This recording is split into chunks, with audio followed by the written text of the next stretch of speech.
जय श्री महाकाल। आदेश। साधना को पूर्ण विधान, पूर्ण नियम संयम से संपन्न करने के बाद जो प्रतिफल घटित होता है वो सिद्धि है। तो सिद्धि करने के बाद भी व्यक्ति के ऊपर से नकारात्मक ऊर्जा को वो साधक क्यों नहीं हटा पाता? अस्थायी तौर पर वो हट जाती है और 2-4-10 दिन में वो दोबारा क्यों आ जाती है? ये प्रश्न उठना स्वाभाविक है और वास्तविकता भी यही है। ये क्यों होता है? सिद्धि करने के बाद भी कार्य का ना होना या साधक द्वारा ना कर पाने का एक ही कारण है, साधना को कर लेना, सिद्धि कर लेना, लेकिन वो शक्ति से जुड़ने का विधान मात्र था। वो साधना करना, वो सिद्धि करना केवल शक्ति से जुड़ने का विधान मात्र था कि शक्ति से कैसे जुड़ें। वो विधान था, उस विधान अनुरूप साधना तो कर ली, शक्ति से जुड़ गए, लेकिन आप अब ऊर्जा पर ऊर्जा का प्रयोग करेंगे तो आपके पास उस मंत्र की विराट ऊर्जा होनी आवश्यक है, जिससे आप उस नेगेटिव एनर्जी को दबा या हटा सकें। उदाहरण के रूप में सियादास जी से आपकी मुलाकात काफ़ी दिनों से नहीं हुई, उन्हीं के ऊपर एक उदाहरण देते हैं कि सियादास जी के खेतों में इस वर्ष अन्य वर्षों की अपेक्षा अच्छी फसल लगी थी। सियादास बड़े खुश थे। उन्होंने फसल बोने से लेकर गुड़ाई, निदाई, कीटनाशक छिड़काव सभी कार्यों पर विशेष ध्यान दिया था। फसल अच्छी थी और अच्छी लहलहा रही थी। उनकी दृढ़ता और लगन से किए गए कर्म का फल फसल के रूप में लहलहा रहा था।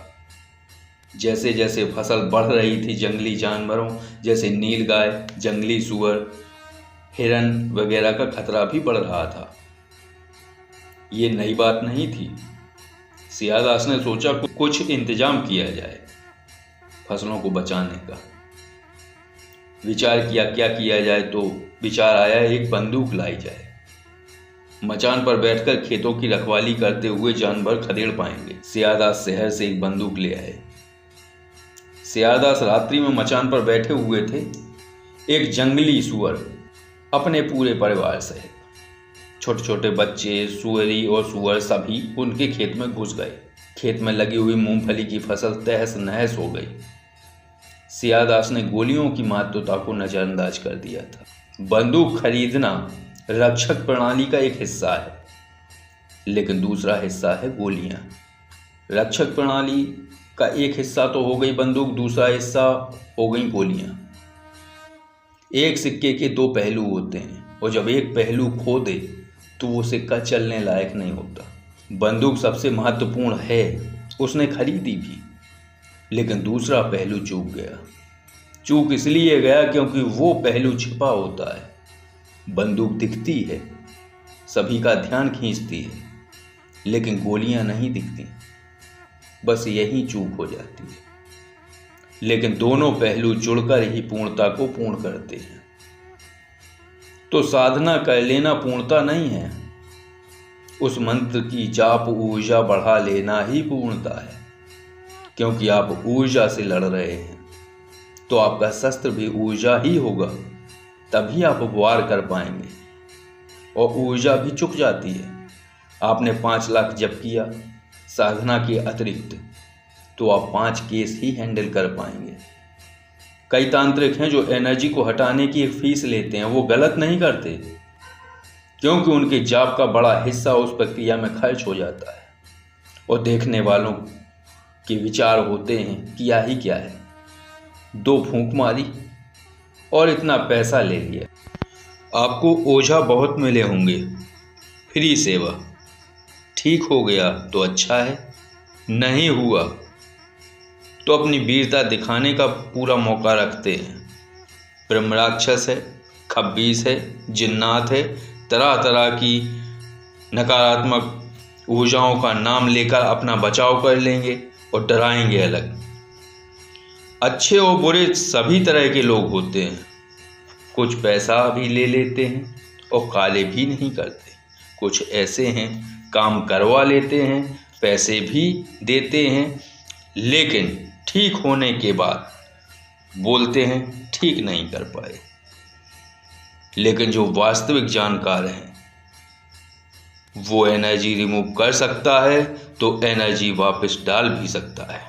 खैर, विषय ये है कि साधना करने के बाद कम से कम 5 लाख जप, 101 माला हवन, 1 लाख जाप हुआ, 21 माला हवन कर, फिर 1 लाख जाप हुआ, फिर 21 माला हवन कर दें, फिर 1 लाख जाप हुआ, फिर 21 माला हवन कर दें। ऐसे 5 लाख जाप करेंगे, आपकी 101 माला हवन भी हो जाएगा। फिर प्रयोग करें, देखें नकारात्मक ऊर्जा वापस नहीं आएगी उस व्यक्ति पर जिसको आप झाड़ा लगा देंगे और जिसके लिए आप प्रार्थना कर देंगे। लेकिन एक बार प्रयोग करने में 51,000, 1.25 लाख जब जितना भी जाए, जैसी एनर्जी होगी वैसा जाप चला जाएगा आपका। ऐसे आप 5 बार प्रयोग कर पाएंगे, 6 बार प्रयोग कर पाएंगे और फिर आपको अपनी ऊर्जा बढ़ानी होगी। अगर आप इस क्षेत्र में जाना चाहते हैं तो जाप ऊर्जा संग्रह बढ़ा दें। ये एक तरीके का बैंक बैलेंस है। खाली होगा तो कोई कार्य नहीं होगा, भरा होगा तो कार्य तत्काल होगा। लेकिन इसके लिए पूर्ण विधान से साधना संपन्न करें, फिर जाप ऊर्जा बढ़ाएं, तब आप एनर्जी रिमूवेशन प्रक्रिया कर पाएंगे। और तब कर पाएंगे जब आपको आपका मार्गदर्शक वो विशेष प्रक्रिया के सूत्र आपको बता दे। अगर सूत्र नहीं है तब भी कुछ नहीं होगा। कितना ही जाप और साधना कर लें, सूत्र भी आवश्यक है। मार्गदर्शक ही सूत्र और विशेष सामग्री निश्चित करता है।